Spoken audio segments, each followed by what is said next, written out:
When you're 9 years old, the middle of three kids growing up in Melbourne, for fun, your sister would dress you up in costumes, giving you a character to play. But then, one day, you take this passion out onto the streets and to the doorsteps of strangers' homes. Oh my God.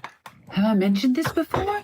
Oh shit. Totally. I would show up on people's doorsteps and I would pretend that, I'd lost a dog. This would be our weekend thing, is that we would go and see how far we could push this.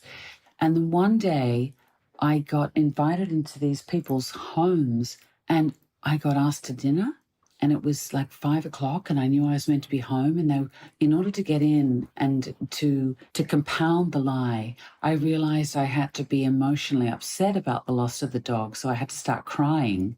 And then they wanted to know my parents' number. My father had died. So it was just my mom. And I was thinking, oh my God, if she knows I'm here and she knows we haven't lost a dog. And I was weeping.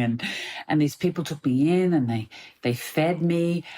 And at a certain point, we're all sitting around the table and I was so exhausted by the lie that I started to drop it and I became inconsistent. And they knew, and I knew that they knew. It's a bit Russian here. It's a bit Cold War.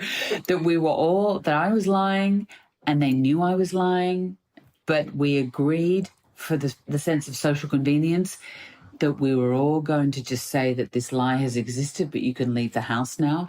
And it was just one of those really complicated moments for a 9-year-old to think, I don't know about this lying caper. I felt so bad. And if I was Catholic, I would still be atoning for the guilt of that moment. But fortunately, I'm not.